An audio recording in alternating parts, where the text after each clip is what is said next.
Assalamualaikum warahmatullahi wabarakatuh. Selamat sore yang kami hormati Ibu Berti Dwi Rahmawati STMSC selaku dosen pembimbing mata kuliah Bahasa Indonesia serta teman-teman yang berbahagia. Perkenalkan, kami akan mempresentasikan mengenai laporan Bahasa Indonesia dengan judul Solusi Peningkatan Produktivitas Kerja dengan cara perancangan tempat kerja yang ergonomis pada stasiun kerja Pamekasan. Studi kasus pada UKM Keripik Lumba-Lumba Kabupaten Malang yang beranggotakan saya Ibnu Faur Rahman dengan NIM akhiran 069. Saya Muhammad Taibi Rahman dengan NIM akhiran 146.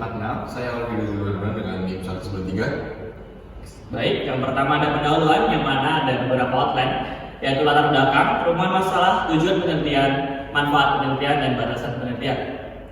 Yang pertama adalah latar belakang. Berdasarkan data Kementerian Koperasi dan UMKM bahwa jumlah UMKM yang ada di Indonesia pada tahun 2022 berjumlah 9,09 juta. Namun banyak sekali UMKM Indonesia yang kurang memperhatikan sisi ergonomis dan sisi kenyamanan kerja. Kondisi tersebut terdapat pada UKM Keripik Lumba-Lumba, yang mana pada UKM Keripik Lumba-Lumba pada stasiun kerja Pamekasan masih kurang memperhatikan sisi ergonomis pekerja, sehingga permasalahan tersebut mengakibatkan UKM Keripik Lumba-Lumba menurun tingkat produktivitasnya. Selanjutnya itu untuk masalah-masalah. Pada masalah ini yang pertama itu membahas apa faktor ekonomi yang mempengaruhi produktivitas di stasiun kerja Pamekasan. Yang kedua, bagaimana prosedur kerja dan gerakan operator pada stasiun kerja Pamekasan.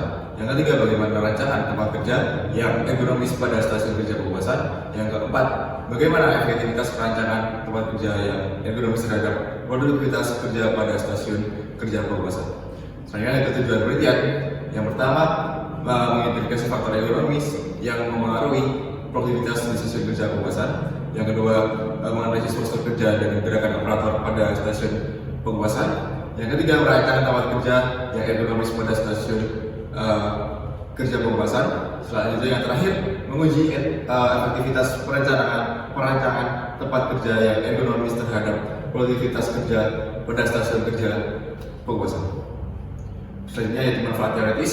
Yang pertama, memberikan kontribusi dalam ilmu desain produk. Yang kedua, membantu memperkaya teori dan konsep tentang desain tempat kerja yang ergonomis. Yang ketiga, menjadi referensi bagi penelitian selanjutnya tentang desain tempat kerja. Yaitu untuk manfaat praktis sendiri, yang pertama meningkatkan produktivitas kerja pada stasiun kerja Pamekasan. Yang kedua, menurunkan resiko kecelakaan kerja dan penyakit akibat kerja. Yang ketiga, meningkatkan motivasi dan puasa kerja pada karyawan. Ya, selanjutnya ada batasan penelitian. Yang pertama, batasan penelitian ini pertama adalah hanya fokus pada perancangan tempat kerja ergonomis, yakni pada stasiun kerja Pamekasan yang ada pada UMKM Keripik Lumba-Lumba yang ada di Malang ini. Lalu selanjutnya tidak ada bahasan dan faktor-faktor lain selain yang tadi disebutkan, seperti faktor-faktor organisasi, sosial, dan juga psikologis. Nah, selanjutnya yang ketiga ada menggunakan data primer dari hasil observasi, wawancara, dan pengukuran antropometri yang sudah dilakukan secara langsung pada operator. Dan terakhir, tidak menggunakan data sekunder atau data produksi atau data kecelakaan kerja. Yang selanjutnya ada tujuan pustaka yang mana outline-nya meliputi perancangan desain, ekonomi, dan antropometri. Yang pertama ada perancangan desain. Menurut Wardani pada 2003, desain dapat dianggap sebagai salah satu kegiatan yang luas yang melibatkan inovasi dalam teknologi, termasuk gagasan, pembuatan, pertukaran, dan fungsi. Jadi dapat disimpulkan bahwa desain selalu berkaitan dengan pengembangan ide dan gagasan, pengembangan teknik, proses produksi, dan peningkatan pasar. Selanjutnya tentang ekonomi. Ekonomi merupakan suatu cabang ilmu yang sistematis untuk mengenai sifat manusia, kemampuan manusia, dan keterbatasan untuk merancang suatu sistem kerja yang baik agar tujuan dapat dicapai dengan efektif, aman, dan nyaman. Fokus utama dari ekonomi ini adalah untuk mempertimbangkan unsur manusia dalam perancangan objek, prosedur kerja, dan lingkungan kerja. Hal ketiga dalam yang kita tinjau dalam pustaka ini adalah antropometri. Antropometri merupakan ilmu yang berhubungan dengan dimensi tubuh manusia. Lain terdapat beberapa metode dalam antropometri, yakni salah satu yang kita lakukan adalah QEC atau Quick Exposure Checklist, yakni evaluasi postur tubuh dari pekerjaan yang berulang. Nah, prosesnya dalam antropometri ini menyesuaikan standar pengukuran tubuh manusia tentunya. Next.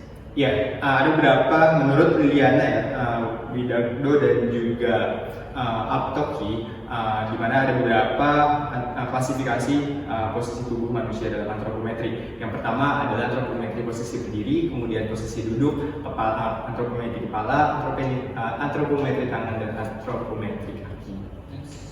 Selanjutnya ada metode penelitian yang kami gunakan. Ada outline yang pertama lokasi dan waktu penelitian, subjek penelitian, metode pengumpulan data, dan metode pengolahan data.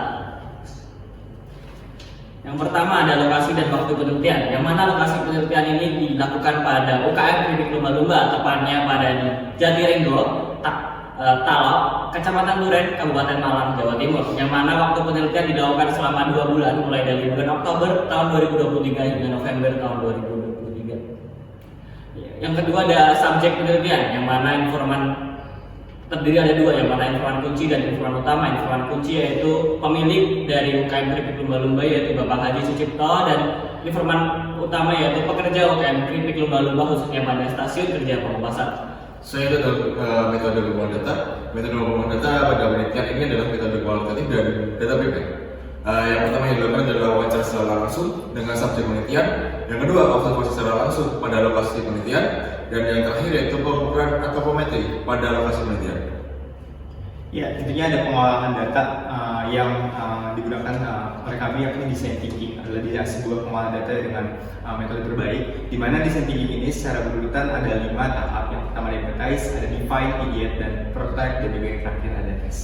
Nah, lanjut, yang pertama ada empathize. Tes sendiri intinya adalah menemukan sebuah masalah atau titik tengahnya. Jadi entah dari pihak dari sudut pandang kebutuhan ataupun permasalahan dari sebuah objek yang kita amati.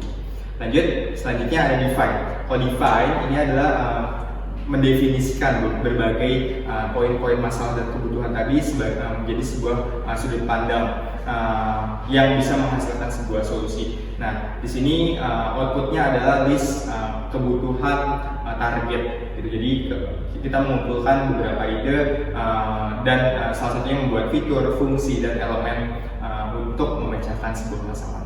Nah, selanjutnya ada ideate. Nah, di ideate kita mulai membuat sebuah opsi-opsi solusi atau penyesuaian.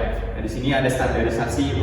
Di sini adalah tahap penyetandarisasian untuk menutupi sebuah masalah. Nah, ada beberapa tahap dalam proses ini. Yang pertama ada pengumpulan ide, ada evaluasi, dan terakhir ada finalisasi. Pada tahap yang 4 ada prototype. Lanjut. Nah, prototype ini merupakan membuat sebuah uji coba. Di sini untuk melihat kegagalan dan mencari dengan cepat atau dengan secepat-cepatnya solusi yang bisa kita dapatkan gitu. Terakhir ada testing. Dan testing ini merupakan tahap uji coba yang dilakukan kepada pengguna untuk mengetahui apa kelebihannya dan juga kekurangannya, untuk mendapatkan feedback yang dapat menjadi kunci untuk pengembangan dan fiksasi produk. Baik, sekian dari kelompok kami. Mohon maaf bila ada salah kata. Wassalamualaikum warahmatullahi wabarakatuh.